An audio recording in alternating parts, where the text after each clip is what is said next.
जय हिंद दोस्तों, आपका स्वागत है दूसरे स्टडी विद द चैनल पर। जैसा कि आपको पता है, हम हिंदी में रस की क्लास को एक को कंप्लीट कर चुके हैं। हम जान चुके हैं रस के बारे में कि इसके आधारभूत जो संरचना होती है, यानी रस बनते कैसे हैं, रस का निर्माण होता कैसे है, उस चीज को हम समझ चुके हैं। तो हम उसी क्रम में जो रस के अंग थे, यानी कि रस का जो तरीका था कि रस बनता कैसे है, उन चीजों को हम जान चुके हैं। तो जो हमारी आज की जो क्लास है, आज की क्लास में हम रस के प्रकार और रस के जो स्थायी भाव है, यानी कि जिनसे रस बने होते हैं, उनको जानेंगे।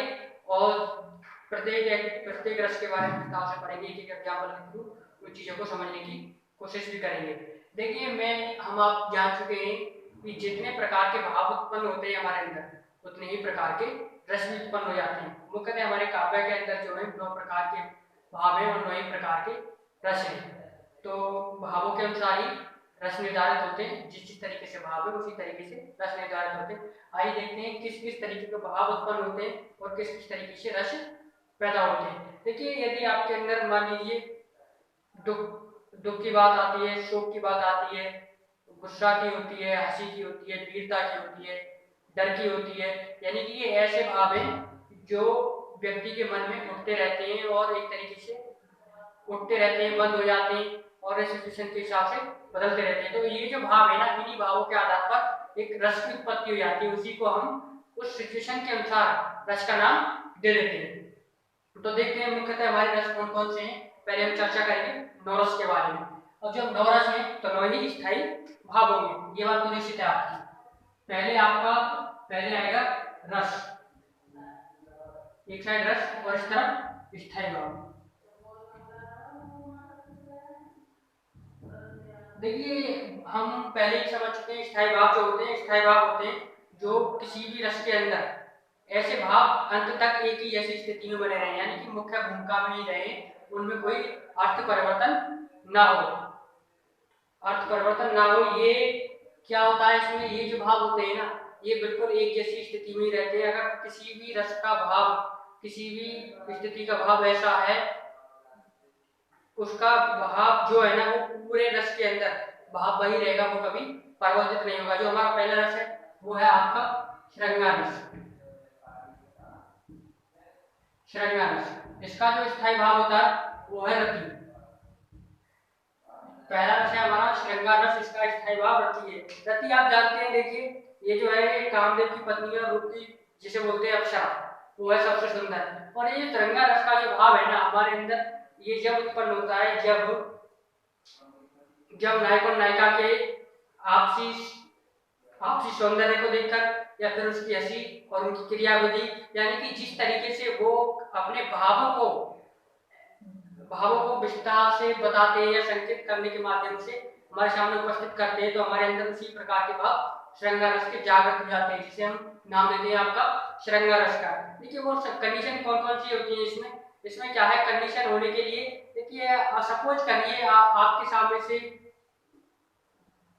कोई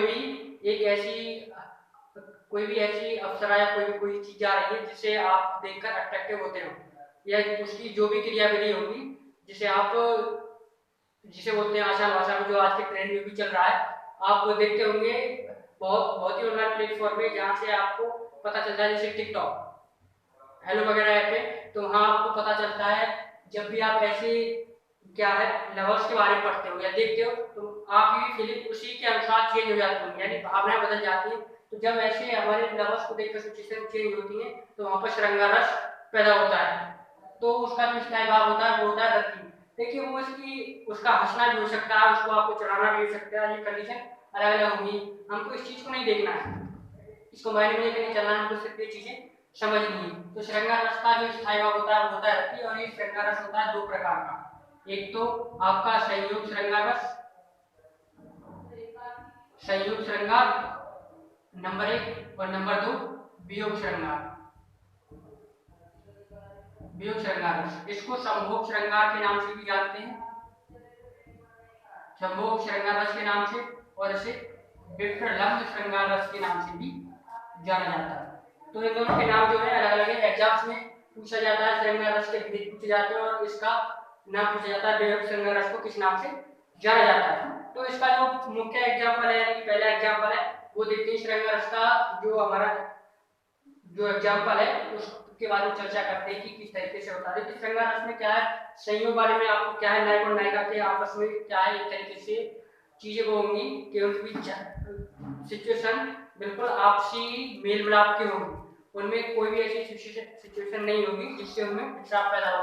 और वियोग श्रृंगार रस की जो कंडीशन होती है उसमें क्या है, नायक नायिका कुछ समय के लिए बिछड़ जाते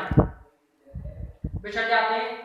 तो उसमें होता क्या है, तो इसका एग्जाम्पल है पहला, कहत नटक प्रियत हिजत मिलत कहत लजिया भरे भवन में करऊं सो नैनऊंसी बात। इसमें क्या है, आपका श्रृंगार रस है और जो है आपस में एक दूसरे के बारे में बातें हो रही है, संगीतों के माध्यम से चढ़ा भी रहे और आगे रहे और हंसी भी आ रही है। तो क्या है, यहाँ पर आपका श्रृंगार रस है इस वाले एग्जाम्पल में। और एक वियोग श्रृंगार रस का जो एग्जाम्पल है ये बहुत ज्यादा एग्जाम में आपको पूछा जाता है, एक पंक्तियां दे देगा, आपको पता करेगा कि बताइए आप इसमें कौन सा रस है। देखिए रामायण के अंदर हमारी एक चौपाई आती है, बहुत ही फेमस है, एक आगे मत श्रेणी तुम देखी सीता रखने की। इसमें क्या है, जब सीता के कारण हो जाता है उसमें भगवान राम वन में पक्षियों से और पेड़ पौधों से पूछते हैं क्या तुमने आपको सीता को देखा है, हमारी सीता को देखा। तो वियोग श्रृंगार रस में पहली बात तो ये आपको बिछड़ने के बाद मिलने की संभावना रहती है, आपको इसमें मिलने की संभावना हमेशा बनी रहेगी। तो इसके बाद आता है हमारा दूसरा जो रस है, दूसरा रस आता है इसके बाद हास्य रस। हास्य रस, और हास्य रस का जो स्थायी भाव होता है वो होता है आपका हास्य, यानी कि ये रस पैदा जब होगा जब आप किसी व्यक्ति की अद्भुत यानी विचित्र क्रियाविधियों को देखेंगे या उसकी चेष्टाओं को देखेंगे। ऐसे तो आप हंसेंगे नहीं, किसी को देख कर भी आप नॉर्मली हंसेंगे, तो मतलब ये हुआ आप किसी व्यक्ति की विचित्र गतिविधियां या उनकी चेष्टा को देखने के बाद आपके अंदर जो भाव पैदा होते हैं उसे हम हास्य रस कहते हैं, और इसका जो स्थायी भाव होता है वो होता है हंसी। तो इसका एग्जाम्पल जानते हैं, इसका एग्जाम्पल है बतरस लाल मुरली लाल की मुरली धरी लुकाए शोभन करे बोहन हसे देख कहीं नट जाए। इसमें क्या है, गोपियां जो है श्री कृष्ण की मुरली को चुरा लिया है उन्होंने, और जब वो मांगती हैं अपनी मुरली को तो देने से मना करती हैं और उन्हें भौं यानी अपने भौं के जरिए उन्हें चुराने की कोशिश भी करती है। तो देखिए यहाँ पर क्या चीजें को दूसरे की उसे जबरदस्ती ले लिया और देने से भी मना कर रही है। तो यहाँ पर सीधी सी भाषा में आपका एक हास्य रस है। तो इसके बाद आता है हमारा तीसरा जो रस है, तीसरा रस आता है इसके बाद करुण रस। कौन सा, करुण रस। और करुण रस का जो स्थायी भाव होता है वो होता है दोस्तों आपका शोक, यानी कि शोक। इसमें क्या है, आपको देखिए इस करुण रस में आपको बिछड़ने की क्या बोलते हैं, करुण रस में आपको शोक मिलेगा, दुख मिलेगा। और यहाँ पर ये करुण रस की मुख्य कंडीशन होती है कि कभी भी व्यक्ति इसमें एक बार बिछड़ने के बाद दोबारा मिलने की संभावना नहीं होती है। ये मेन पॉइंट आपका ये है, मुख्य बिंदु। वियोग श्रृंगार रस में आपको मिलने की संभावना रहेगी और इसमें मिलने की संभावना नहीं रहेगी। इसमें एक बार बिछड़ने के बाद संभावनाएं आपकी समाप्त हो जाती है।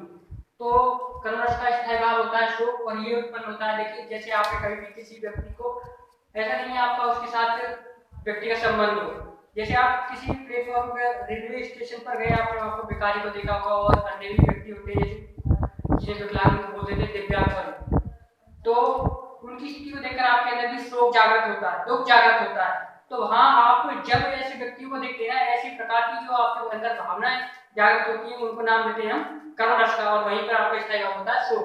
तो एग्जाम्पल देखते हैं इसका, आपके जो एग्जाम्पल में लेके आया हूँ ये पिछली बार पुलिस के एग्जाम में पूछा गया है, इसमें पूछा गया था 2 पंक्तियां लेकर इसमें कौन सा रस है, तो वही से लिया है मैंने लिए। प्रिय पति वह मेरा प्राण प्यारा कहाँ है, दुख जल निधि में डूबी का सहारा कहाँ है। इसमें आपको पूछा गया था ऑप्शन देने के बाद कौन सा रस है, तो इसमें जो रस है वो है हमारा करुण रस, और इसका इस्तेमाल क्या है दोस्तों, शोक। इसी तरीके से आपसे क्वेश्चन पूछेगा। इसके बाद आता है नंबर 4। नंबर 4 जो आता है वो है हमारा वीर रस, और वीर रस का जो स्थायी भाव होता है वो होता है दोस्तों उत्साह।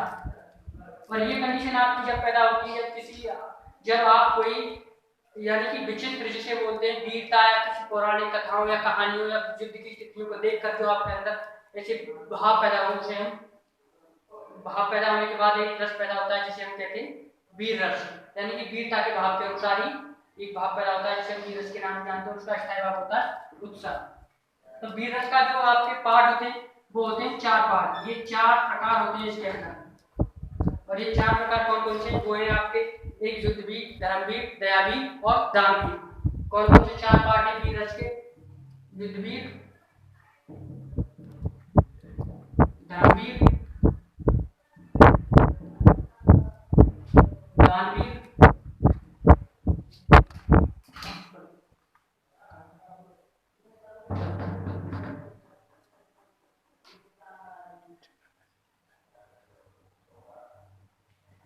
युद्धवीर, धर्मवीर, दानवीर और दयावीर, ये इसके 4 पार्ट होते हैं। कभी कभी एग्जाम में इससे पूछ लिया जाता है। तो इसके बाद जो आता है हमारा नंबर 5 जो रस है, नंबर 5 पे आता है रौद्ररस। रौद्ररस, रौद्ररस इसके नाम से स्पष्ट, रौद्ररस का जो स्थायी भाव होता है यानी कि वो होता है हमारा क्रोध। देखिए जैसा कि इसके नाम से दोस्तों स्पष्ट आपको नजर आ रहा है रौद्र, रौद्र यानी कि रुद्र अवतार। रुद्र अवतार कब होता है?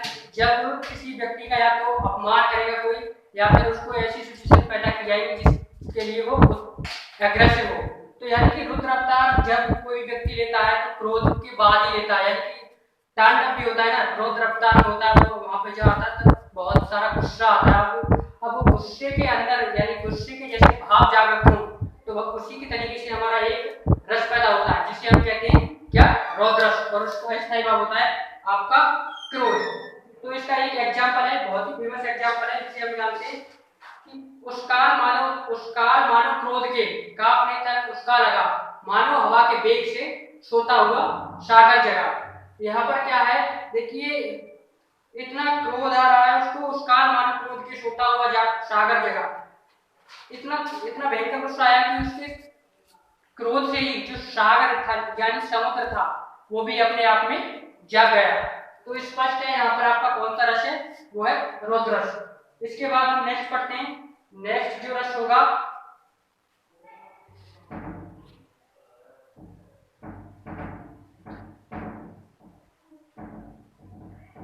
इसके बाद नंबर 6 रस हम पढ़ेंगे। छठा जो रस है वो होगा आपका, ये हमने पढ़ चुके हैं यानी कि भयानक रस तक हम रौद्र रस तक पढ़ चुके हैं। इसके बाद आएगा आपका अद्भुत रस।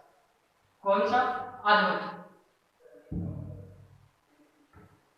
इसके बाद जो रस है हमारा नंबर 7 का अद्भुत रस। अद्भुत।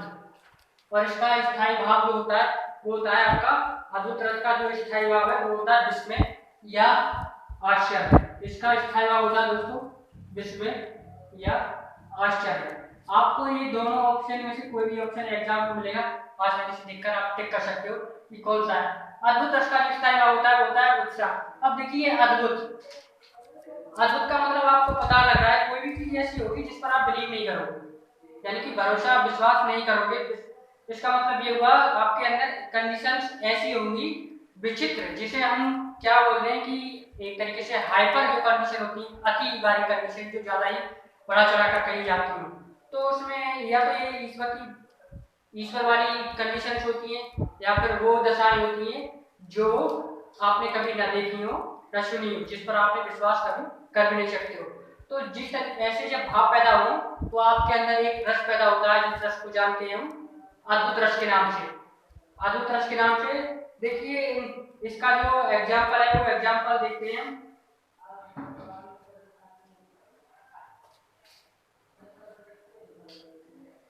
इसका जो एग्जाम्पल है वो एग्जाम्पल देखेंगे कि बहुत ही अच्छा एग्जाम्पल आपने दोस्तों कृष्ण लीला की देखी होगी।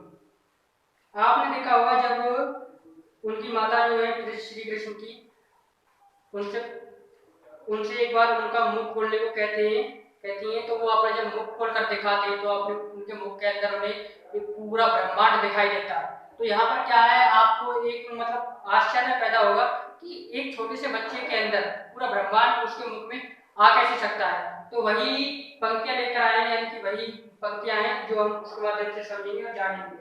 वो पंक्तियां अखिल भुवन चर अचर सब हर, अखिल भुवन चर अचर हरे मुख में लखमान, चकित भई गदगद वचन विकसित दृढ़ पुलका।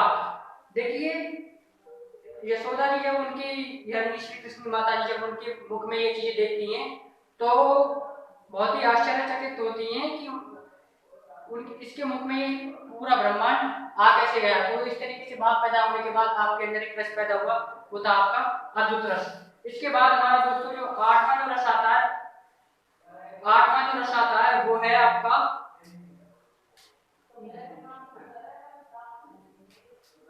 आठ, ये हम मतलब 7 रस तक तो पढ़ चुके हैं।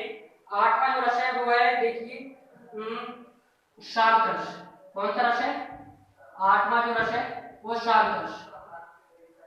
शांत रस, इसका स्थायी भाव होता है निर्वेद। दोस्तों इससे पहले हम एक और रस पढ़ने की कोशिश करेंगे, क्योंकि ये जो रस है ना ये थोड़ा सारे रसों को कंबाइन करके चलेगा। आपको उससे पहले एक और रस पढ़ना होगा, वो रस है उसका नाम है आपका बीभत्स रस। इसे पढ़ने का इंपोर्टेंट ये है, यदि हम इस रस को पढ़ेंगे पहले तो उसके बाद हमें सिचुएशन क्लियर हो जाएगी हमें इस रस को पढ़ना क्यों चाहते थे पहले। बीभत्स रस, बीभत्स रस, इसका भाव स्थायी भाव होता है जुगुप्सा या घृणा। ऑप्शन आपको एग्जाम्स में कोई सा भी मिल सकता है। इससे निश्चित रहे आपको दोनों को याद करके जाना है और दोनों को देखना है, अच्छे से समझना है। बीभत्स का मतलब होता है देखिए जहां आप ऐसी कंडीशंस देखें या ऐसी घिनौनी कंडीशंस देखें जिनसे आपको देखकर घृणा आती हो, तो वहां पर आपके अंदर जो भाव पैदा होते हैं ना वो भाव आपके घृणा के भाव होते हैं, और उन्हीं भावों के आधार पर आपका एक रस बनता है जिससे हम नाम उस किसके नाम से जानते हैं, बीभत्स रस के नाम से। और इसका स्थायी भाव होता है जुगुप्सा और घृणा। देखिए पहले समझते हैं, एग्जाम्पल देते हैं, उसके बाद में समझेंगे हम कि बात क्या वास्तव में ऐसा होता है। देखिए आंखें निकाल उड़ जाते, क्या आंखें निकाल उड़ जाते, क्षण भर उड़कर आ जाते, आंखें निकाल उड़ जाते, क्षण भर उड़कर आ जाते, सब जीव खोजकर कोई चुगला चुगला कर खाते। देखिए जीव है उसकी मृत्यु हो चुकी है, तो यहाँ पर क्या है दोस्तों, उसके जीव है ना उसको पशु पक्षी उसकी आंखों को निकालकर खाते, उसकी आंखों को निकालकर खाते हैं। और जो शव यानी कि जो कुत्ते वगैरह हैं वो उसके शरीर का जो मांस है उसको बार बार खाते हैं। तो यहाँ पर क्या है, इस कंडीशंस को देखकर हमारे अंदर अपने आप ही एक ऐसा भाव जागृत होता है घृणा का, जिसे हम नाम से जानते हैं बीभत्स रस के नाम से, और इसी भाव को हम जुगुप्सा कहते हैं। तो दोस्तों ऐसी जो सिचुएशन होती है जिससे हमारी घृणा पैदा हो वहां पर इसी तरीके के भाव होते हैं, तो हमारा रस भी पैदा होता है बीभत्स रस। तो इसके बाद है हमारा जो जिस पर हम चर्चा कर रहे थे कि हम मतलब शांत रस होता है उसे बाद में पढ़ेंगे। शांत रस जो है देखिए शांत रस, इसका जो स्थायी भाव होता है वो होता है आपका निर्वेद। निर्वेद शांत इसके नाम से स्पष्ट है, ये बिल्कुल शांत रहेगा, इससे कोई मतलब नहीं है दीन दुनिया से। दीन दुनिया का मतलब पूरे दुनिया से इसको कोई इफेक्ट नहीं पड़ता है, चाहे कुछ भी हो या कुछ भी नहीं हो। देखिए समझते हैं शांत रस में क्या होता है, ये पैदा कब होता है, ये उत्पन्न जब होता है जब कोई भी व्यक्ति संसार से दुखी होकर यानी कि उसके अंदर एक वैराग्य उत्पन्न हो जाता है। वैराग्य पैदा उत्पन्न होने पर ही आपका एक ऐसा भाव जागृत होता है, उसे दीन दुनिया से कोई मतलब ही नहीं होता है। तो इस आधार पर जो भाव जागृत होते हैं वो भाव होते हैं आपके निर्वेद के, यानी कि उन्हें कोई रुचि ही नहीं है इस दुनिया में। तो इस आधार पर आपका एक रस पैदा होता है जिसे हम जानते हैं शांत रस के नाम से। कहने का मतलब ये हुआ ना तो इसमें आपको दुख होगा, ना ही खुशी होगी, ना आश्चर्य होगा, और ना ही कोई और भी चीज होगी, ना आपके अंदर वीरता के भाव आएंगे। तो यहाँ पर जो आपका जो रस होगा वो होगा शांत रस। और शांत रस का जो एग्जाम्पल है वो है देखिए बड़े बड़ाई ना करें, क्या बड़े बड़ाई ना करें, बड़े ना बोले बोल, बड़े बड़ाई ना करें, बड़े ना बोले बोल, बोले हीरा मुझसे कब कहे मेरा लाख टका है बोल। देखिए ना तो बड़ी बातें बोलते हैं ना बड़ी अपनी बड़ाइयां करते हैं। तो हीरा भी ऐसा होता है, कभी भी अपने मुख से नहीं कहेगा कि मेरा जो कीमत है वो इतनी है, क्योंकि उसे कोई लेना देना ही नहीं है, कोई मतलब ही नहीं है कुछ भी हो। तो इस आधार पर आपके जो भाव पैदा हुए वो भाव थे आपके निर्वेद के, और इन निर्वेद से ही जो रस पैदा हुआ वो था हमारा शांत रस। देखिए ये जो मुख्य रस थे हमारे काव्य के अंदर 9 रस थे, हमने इनको एक एक करके जाना और विद एग्जाम्पल के साथ। तो इससे हमें एक एक रस के बारे में पता लग चुका है, और जितने भी मैंने एग्जाम्पल्स बोले हैं ये सारे एग्जाम्पल आपकी कॉम्पिटिटिव एग्जाम से उठाए हुए हैं और पूछे गए हैं। तो दोस्तों हमारा जो मेन पर्पज है वो यही है कि हम इनको अच्छे से जानें और समझें और नोट भी करें एक बार अपने कॉपी पेन में, और अच्छे से इनको बार बार नोट करें, यही एग्जाम से आप पूछे जा रहे हैं। ठीक है, इसके बाद 2 रस और होते हैं हमारे, 2 रस और होते हैं। जो रस एक तो होता है आपका नंबर 10 वात्सल्य रस। कौन सा रस? वात्सल्य रस। 2 रस होते हैं वात्सल्य रस, और इसका स्थायी भाव होता है वो होता है वत्सलता। इसके बाद होता है नंबर 11